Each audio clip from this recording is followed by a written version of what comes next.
Are you an introvert? You want to start or grow your business, but the introversion part is really getting in the way. Now, being self-employed can be fantastic and horrible for an introvert all at the same time. So much of what we have to do in order to market ourselves and our business requires us to put ourselves out there. But as an introvert, that can be really difficult to know how to do in a safe way. So it's incredibly important that you understand as an introvert how you should approach your business a little bit differently than the average business owner. First, let's talk about business setup. Now, there are a number of steps that you have to do in order to legally register your business, make sure that you're safe with insurance, and set up everything that you need in order to go under operation status. But for introverts, this can be an incredibly daunting and difficult task because a lot of this involves putting yourself out there, contacting these agencies, departments, and doing paperwork that you have never done before. And there's a lot of phone calls, in-person speaking, and imposter syndrome that can set in. This can result in you never even getting your business up and running, or even worse, getting your business up and running, but not fully having registered it and have it legal. Now, your brain is hardwired to have defense mechanisms that it enters into when it senses a threat. And feeling afraid, feeling uncertain, most definitely will trigger those responses in your brain. This will result in you not taking action on those essential business registration items. You have about a 5-second window before your brain stops you from taking further action. Get in the practice of understanding the task at hand that you must do, reframing it as something that you have to do even if you don't want it. Then count backwards from 5 all the way down to 1. When you get down to 1, you're going to take an actual physical action, such as a reach toward the item you need, standing up, walking towards wherever it is you need to go to do that action. Let your body physically start that ritual of counting backwards from 5 to 1, doing that movement, and then your brain will follow you. It's going to be the easiest thing to get started if you count that backwards ritual from 5 down to 1 and then take an action to get moving no matter what it is. So once you start moving on the action, how are we as introverts going to make sure that we know the right thing to say, have the confidence to say it, and don't give up once we get there because we don't want to talk to anyone?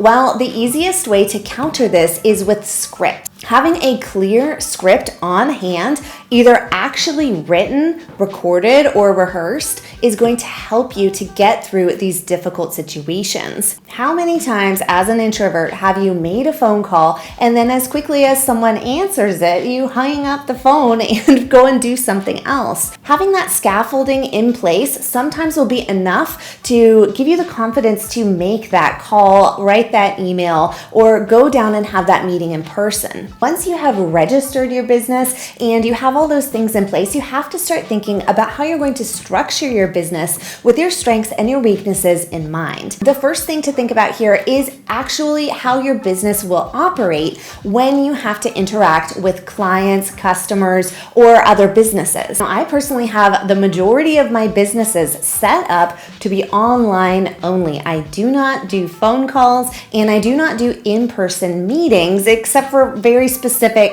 hand-picked personal projects. To a certain extent, you're going to need to customize how you run your business and what your interactions with your customers, clients, and other businesses look like based on industry standard, because sometimes you just plain can't get away from meeting other people's expectations in a certain way. However, you also are building your own business. You are your own boss and you call the shots. Therefore, you have to think of a balance between what is expected, what works the best, and your own desires of how you want to operate your business. For example, the majority of my businesses do not operate over the phone or in person.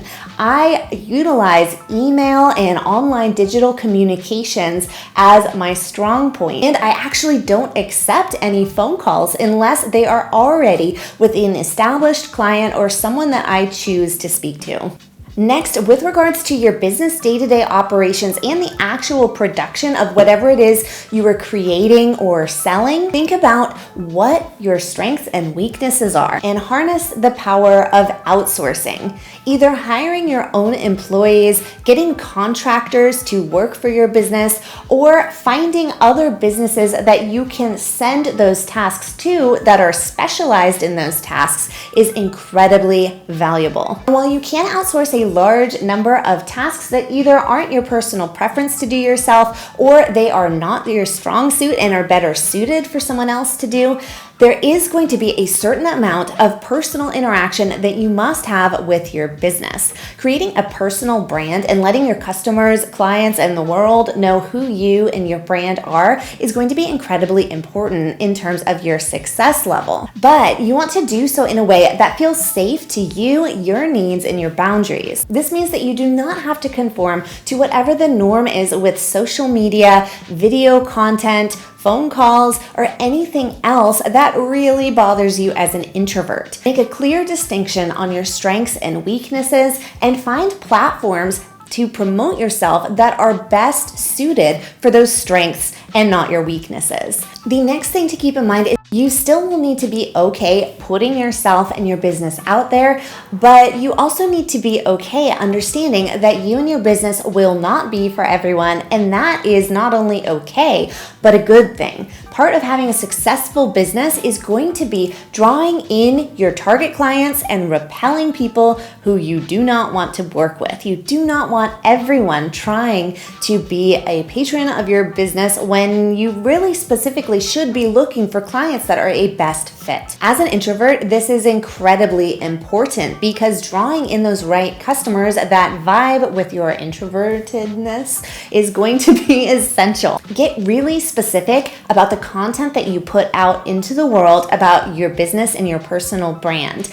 Make sure that you have a clear target client or customer in mind, and make sure that your content specifically speaks to that target customer's interests. Next, you'll need to make sure that you have a way to develop community amongst your business peers. Now, this is going to be a little bit tricky with introverts because as introverts, we have a desire to be by ourselves. We feel the most recharged and energized when we have our own downtime, alone time, and are able to work on our projects on our own. However, we still need community. But the way that we seek out that community is going to look a little different. Try to really increase the quality of those social interactions and limit the quantity. For example, instead of attending the big networking events and mixers, you might opt for something that is a little more introvert friendly, but higher in quality social interaction and connection building. This might look like building on bigger collaborative projects with other businesses in the similar realm as yours. Another option is to seek out online communities, such as Facebook groups, forums, or groups that do have a strong online presence. One example of a great online group for creative entrepreneurs is the Rising Tide Society. Rising Tide Society has chapters in almost every major metro area of the United States. And if there is not a chapter established in your area yet, you can open your own. Another up-and-coming option is my California Entrepreneurs Collective, which I recently started and includes an online community for entrepreneurs. In addition to the wealth of tools, resources, and action plans that are available for instant access. The link to join California Entrepreneurs Collective is in the description down below. Now, I want you to download the free Introverted Business Owners Guide that I have linked in the description down below that has really valuable tools for my introverted business owners. Do